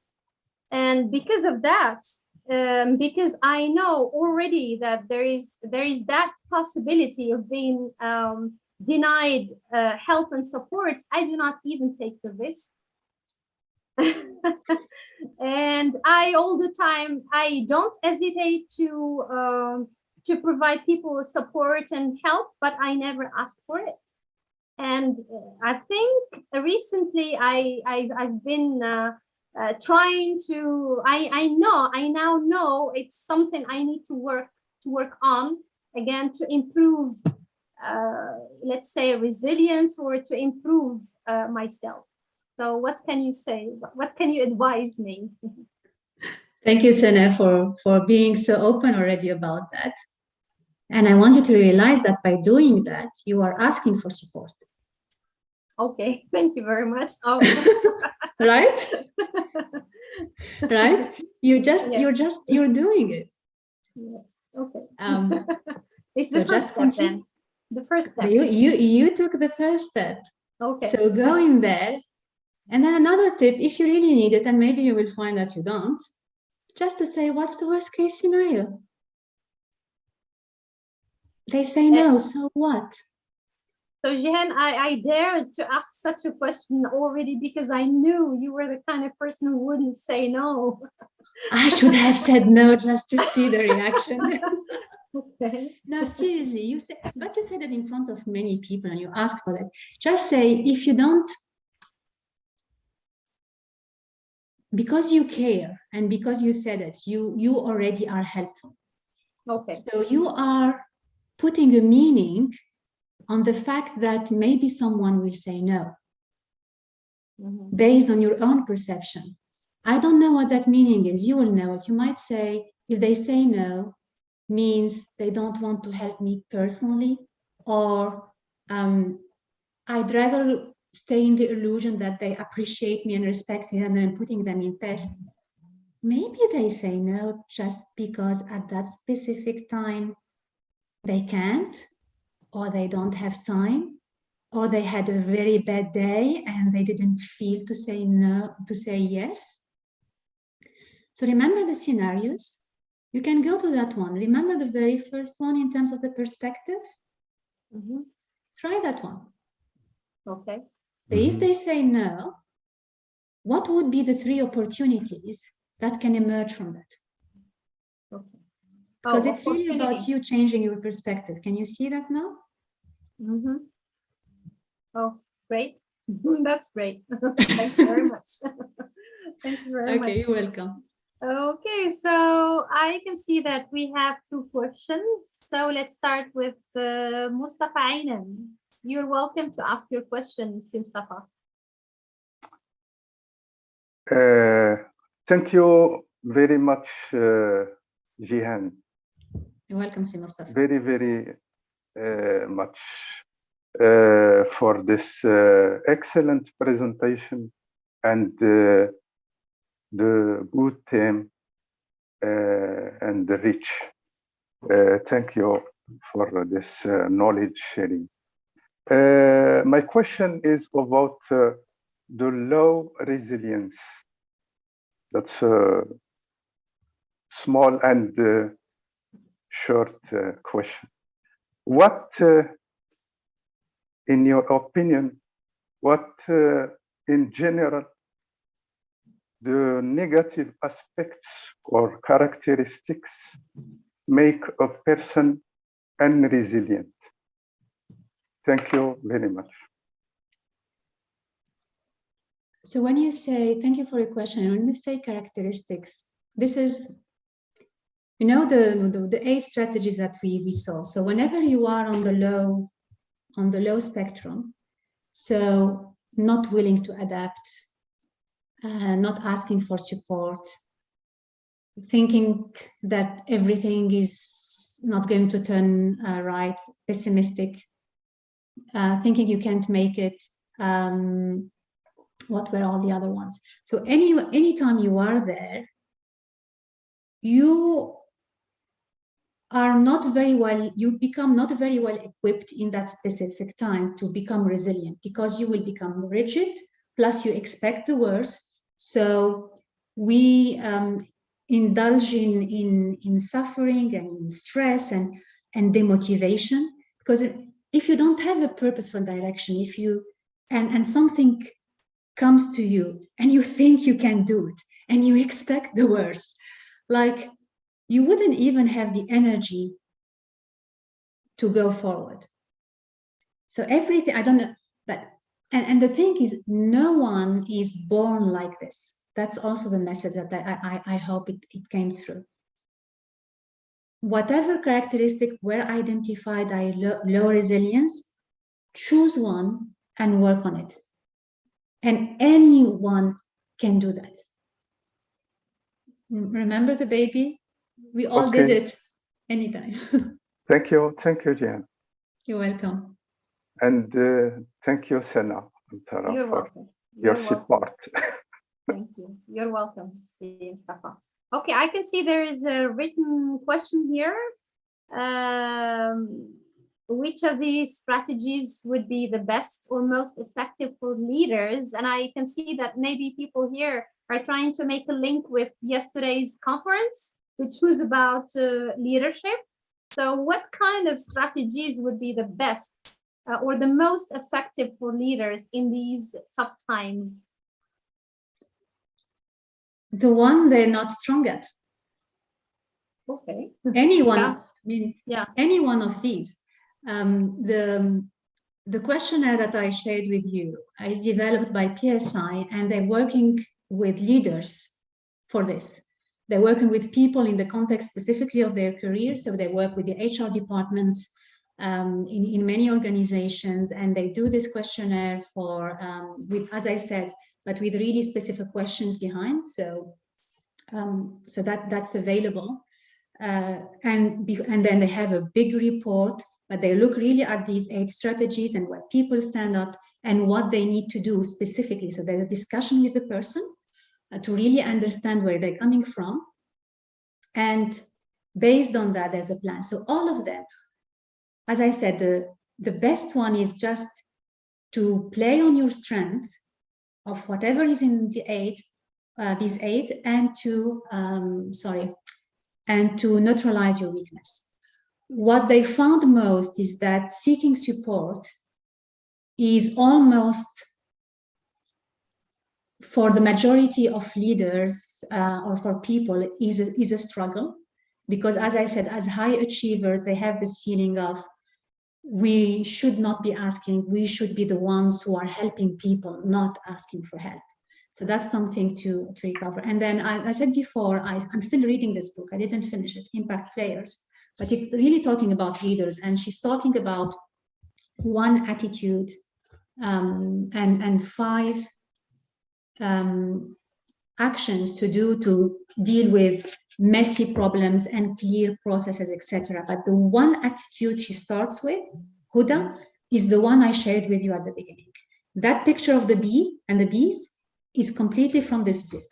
So the 1 attitude for leaders at the beginning is really the perspective. How do they look at things? What is the perspective? Is it a threat perspective or an opportunity perspective? So you start with the perspective and with being, and then you can build all the other things. Right. Thank you very much. Thank you. Just to want to mention the fact that I really like it that today's conference complements yesterday's conference by Murid Kaleb, who said that you should all the time work on your let's say on your skills and on your competences of being a leader. And this is exactly what you're saying now. Those you have difficulty with. Okay, yeah. That's really nice. Okay, so the next question will be asked by Aisha Alawi Fdili. Go ahead, Aisha. You're welcome.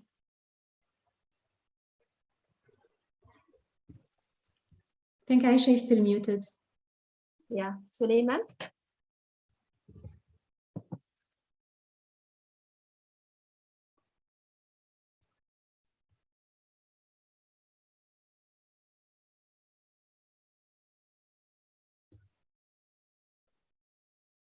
You were not hearing me?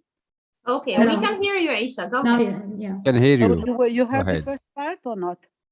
Well, actually, resilience is really the basis of most of our problems, because it is to master it is to master the ability to emotionally cope with the problem and with the crisis. I mean, there are a lot of things that interferes. You said, of course, the thoughts were chemicals, which I agree with, but I mean, there was something that interferes with us, interferes all the time, is the spiritual influences like guilt. And we sometimes want to be happy, but we feel guilty because someone else is not happy. And so this is really makes our way difficult. I know you gave us some tools, but I still find it, I don't know whether you can mention or say something or, you know, point to a step that we can use to really get rid of this guilt, which is, okay, I can master this. I will change it. I will go ahead. I'll do it in a different way to be happier. But it's okay to be happy when somebody else is not happy. And I find it really difficult when I find myself trapped in this kind of guilt, the spiritual influences or whatever you want to call it. Thank you, Aisha. Is it clear, Jehan? Did you get I think it's clear, and I will repeat it to make sure that I got it. And just a correction: emotions are chemicals, not thoughts. No, yes, right? yes, emotions. That's what I meant. Emotions. And do you agree with me, Aisha, that guilt is also an emotion? Definitely. That's. But yes, definitely. Yeah, it is. And you said it. And guilt is a very weird emotion. Yeah. Because I heard the story. This is when I went into coaching course, we actually discussed guilt, and there was this story. If you have like 1 minute for it, they said, imagine a boy who put his skateboard on the top of a scale, and the grandma came and she went on the skateboard and she fell on the scale, and unfortunately she died. Do you think the boy would feel guilt? Yes, I think he would. I mean, yes, definitely. Okay. Do you think he should? No. Okay. He should. It was meant to happen. Now imagine the same boy. He put the skateboard there. Then he hid under the door and he prepared his camera. And then he called, Granny, can you please come in? And then the granny came in and she fell, and he is with there and he's filming her and he put her on YouTube. Do you think that boy would feel guilt? Definitely he should, yeah. No, he should, because but do you think he will? He did it on purpose to have more views on his YouTube video. Exactly. So he wouldn't feel guilt, right?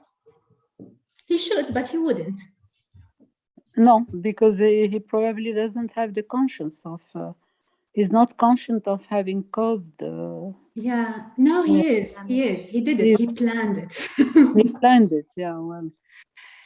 Yeah. So guilt is actually felt by the person who cares and who is absolutely not guilty. Yeah. Yeah. The fact that you feel guilt means that you care. That you are not guilty. That's the paradox of guilt. That's one thing. And then, you know, Aisha, when you say when you go on the plane and they say when there's any disruption and the oxygen mask, turbulence, yeah, you put it yourself before the person next to you, before the kid. Yeah. Happiness. Start by being happy. Like when you say, I'm guilty of being happy while people around me are not. Are you helping them by not being happy? Probably not. No. No. If you are not happy, do you want people around you to be happy? Do you prefer for people around you to be happy, or you prefer everyone is just sad? Well, I definitely like everybody to be happy, me and everyone around me.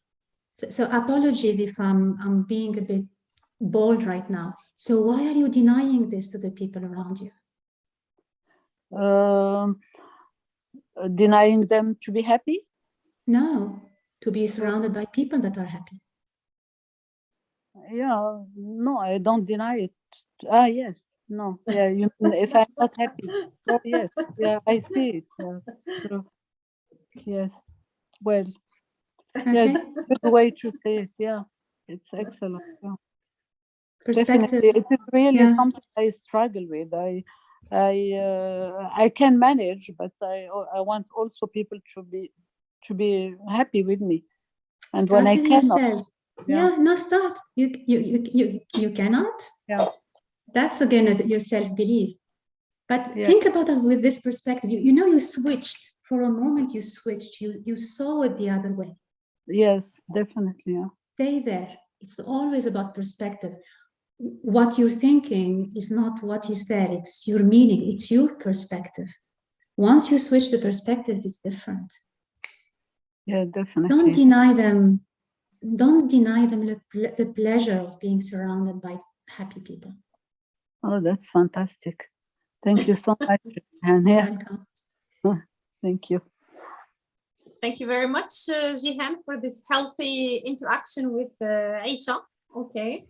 So the next question goes for our dear Diamond, Ilham Iqbal. Go ahead, Ilham. Thank you, Sana. Good evening, everyone. I would like to thank you, Jihan, for the brilliant presentation about resilience. And my question is about when you talked about the 8 strategies, you mentioned that we should really take one. One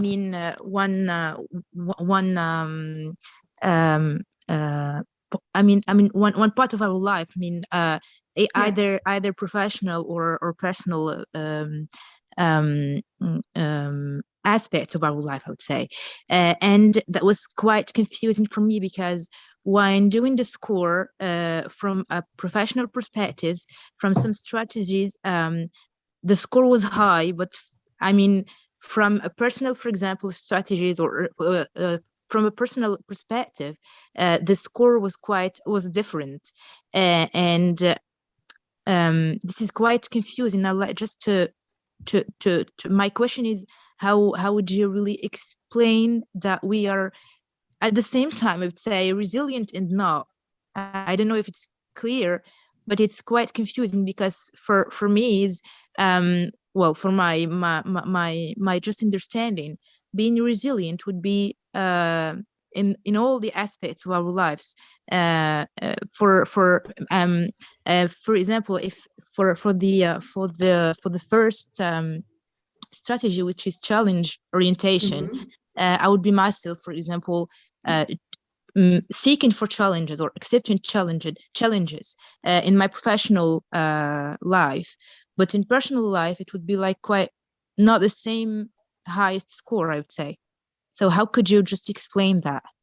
Okay, and I want, thank you, Ilham, and I want just to make sure you are aware that you are aware, like this, that you have this understanding now that things may be different, and you say it's confusing, and I'm going to say great.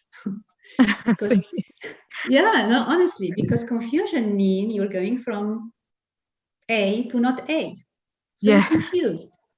So you're moving somewhere, and you're progressing, and you're changing, and that's a great observation, and that's why I said choose one context, because I know that it can be different, and it is normal that it is different, because these are not strategies that are independent. You might be very challenge oriented in one aspect because maybe the risk is not that high. Challenge aspect might be a physical risk in there, right? Might be a risk that I get injured or whatever.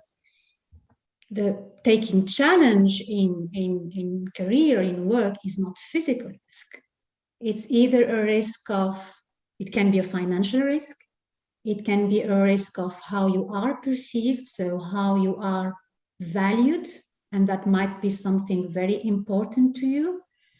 It might be a risk that is touching one of your core values, of feeling not respected, maybe, I don't know. You know, you will know yourself better. What I'm saying is that both are challenges, but the risk is not the same.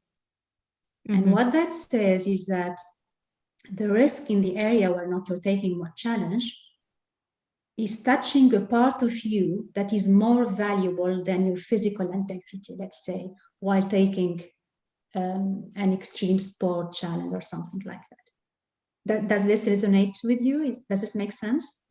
I got it. Right? Yeah. So when you know your different aspects, and it just gives you more light. And as I said, the first thing is becoming aware. And then you say, I'm fine with that. Like, I'm okay with that. Or you say, something needs maybe to change here, and I need to do some action to change this, because this is actually not okay. It's up to you, whatever serves you. Yeah, okay. Thank you, it's clear.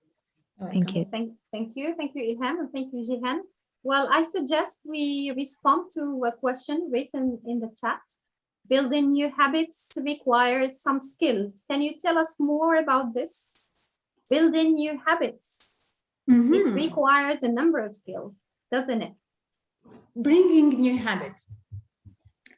So they say that a habit or something that we do is composed of three things. One, a trigger, and one is the act itself, and one is the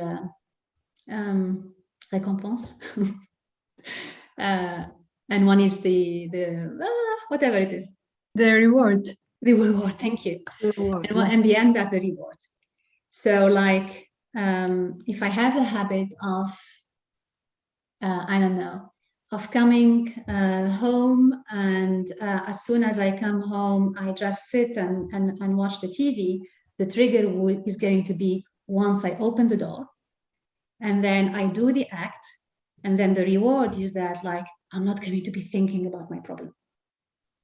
So the easiest way to install a new habit is not to change everything. You keep the trigger, you keep it, and then you change whatever you're doing there, and you put a reward afterwards. So like, I'm opening the door, but then instead of going and watching the TV, I will go and put my my exercising pants, etc., and I will go running, and then I will not be thinking. So the reward is the same. So installing a new habit is always easier when you plug them into old ones. So if I take, for example, the thing that I said about practicing maybe connecting to your senses, that's why I said, or being more mindful, that's why I said, do it within something that you are already saying. I didn't say, go and meditate for 10 minutes.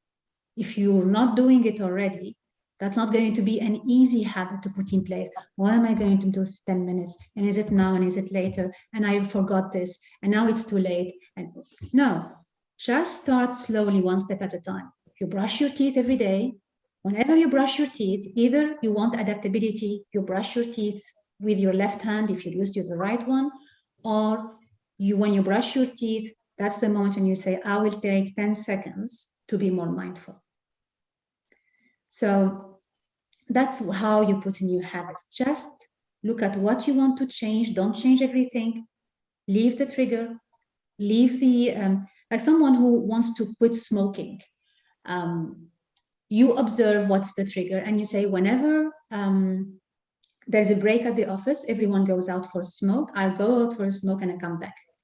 They realize that the award is actually the social connection, is the fact that people are talking together outside. That's the award. It's not the act of smoking at all. So once the person realizes that, we say, okay, so the trigger is going to be whenever it's time to take a break, instead actually of going and having a smoke, I will ask the friends to go to the coffee downstairs and have a coffee together. So the reward is the same, the trigger is the same, but the action in the middle is different. Okay, thank you very much. So we still have 5 minutes before the end of the conference. So we still have 2 questions. One oral question by Mr. Youssef, then another question written in the chat. So we start with Youssef Benani. The floor is yours. Go ahead. Bonsoir. I am sorry, my English is not perfect, but I want to ask my question in English. Right, first. Great. Adaptability, that's awesome. First, thank you. Your topic was excellent. I would like you to explain to me more how we are 100% responsible for our action, and for every time we need support to overcome obstacles. You went deep into the core of the subject. Oh, yes. And he says his English is not good. So how come? My English, it's not good. It is. It is. It is. Is that a reality or is that a thought? Modesty. There are different ways to see this, Youssef. So either you look at it from a perspective and a strategic point of view, saying, and that's the point of responsibility, saying in this life, I'm either responsible or I'm a victim, like something happened to me or I'm responsible for it. Both ways are not true and true. Like, I don't know if I'm really responsible. I mean, I don't know how this life and how this world works, whether because I'm drinking this glass, something happened in Bangkok. I mean, I know I'm exaggerating on purpose, but just saying we don't know how life works. We don't know what I did or what I didn't do really had a consequence somehow. So I cannot say I'm not responsible, right? As I cannot really say I am responsible. Both are equally wrong, both are equally right. Choose whatever serves you best. How do you feel when you say I'm responsible, even with a bad thing? There might be guilt there, but I'm responsible. If I did it, somehow, it's my responsibility to respond to it and to do something. If I didn't, I'm like, oh my God, someone else needs to come and fix this. So you can see it this way, right? It's an attitude and it's a strategy. You can see it also the other way, saying it's my ability to respond. I always have the 100% my ability to respond to things. Thank you very much. Thank you very much. So maybe the last question, if you don't mind, Jihan? No, fine. Go on. Thank you. So the first key of resilience is acceptance, right? Just reading the question as it is written. Salma. The first key of resilience is acceptance, right?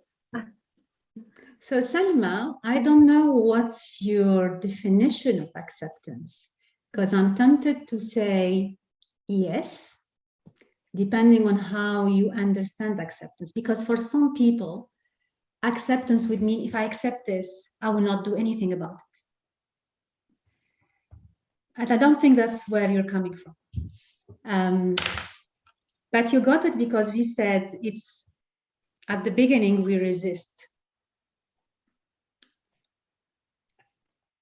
I'm taking back this. The first key of resilience is awareness. You become aware. When I say you become aware, it's in all the fronts. You are aware of your thoughts. You are aware that what you are seeing is your perception, it's not your reality, and you are aware that you can respond anytime. Then you accept. And when I mean accept is the definition of saying, I don't resist what it is. Whatever it is at this moment is there. And then I act, I take action. So resilience for me would be the three keys: aware, becoming aware, staying aware, not in our head. Well, we're always in our head, but choose where we stay in our head and become grounded in the present. Acceptance. And acceptance in the sense is also not judging things. We always judge things, but just becoming aware that whatever we are judging as bad or good is only our judgment. It's not that it is bad or good, we're just judging it. I don't know how this sounds. Acceptance. Yes, go for it. Thank you. So thank you very much, Jihan, for this wonderful moment we shared together. I thank you for your generosity, for your kindness. And what's extraordinary about this moment we shared together is your ability to boost awareness, to trigger awareness in few seconds. So this happened with a number of people here. And I'm really grateful to you. And thank you very much for accepting, again, to be our guest in the first MENA Summit on human empowerment. And it's 10 o'clock, I guess. 1 o'clock in here. 1 o'clock. Okay. But Again, it's always another a pleasure reason to to be thank you with you. over and over again. Another No, reason to it's a accept to pleasure to stay be up with you. late till 1 o'clock in the morning and share knowledge. It's yeah, kindness and generosity, high degree of kindness. Thank you very much. You're most welcome, and it's always a pleasure. And you are all of you, 100% responsible of whatever happened in this moment together. So thank you all. Thank you. Thanks a lot, Jihan. Great, thank you. Thanks a lot. I wonder if Fatima Zahra want to add something, because we didn't hear her. Yes, I was waiting for but a I question. think that I she also- wants to say something to Jihan. So go ahead, Fatima Zahra.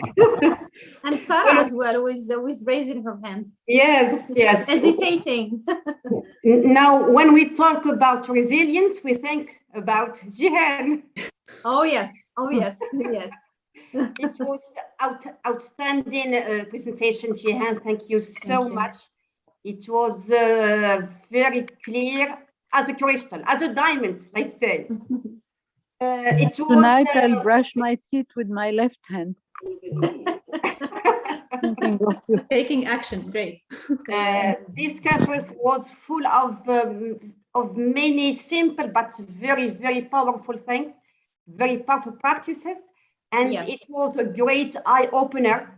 Yes. And we discovered many habits or practices to use every day to cope with uncertainty. And I'm sure it will be very practical for every one of us. Thank you very much, Jihan. Thank you, everyone. It was an amazing conference. And as said Suleiman, it's a great and amazing gift you gave us today for our first association creation anniversary. Thank you so much, Jihan. We are very grateful to you. Thank you very much. Thank you, everyone. Thank you. Thank you very much. It was a great presentation. Thank you. It was Thank great. you. Thank you. Thank Sarah, you would you very like to add much. something before we leave? Sarah Zarqir? Would you like to add something? Okay, heart. The red heart. Thank you. Thank you, Sarah. Love it. Okay.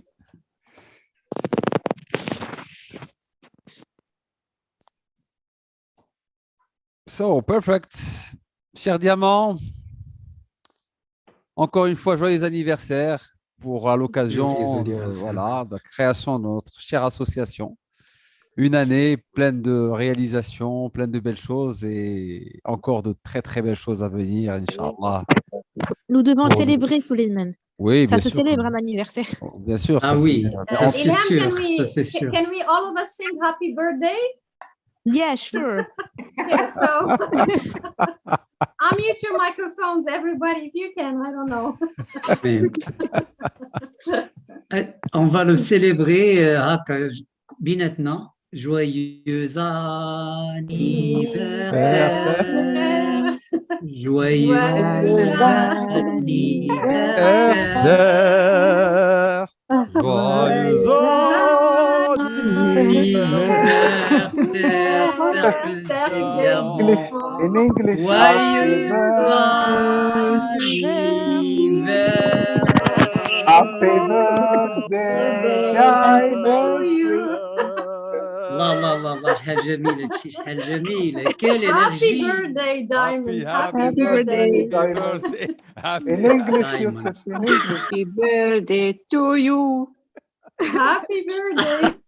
On est en live sur YouTube, cher Diamant. Tout le monde le Oh, yes. سنة Le Maroc حلوة nous suit, سنة le monde حلوة entier nous سنة suit. حلوة سنة حلوة joyeux anniversaire cas- happy birthday to En you tout to cas, صحة all والعافية.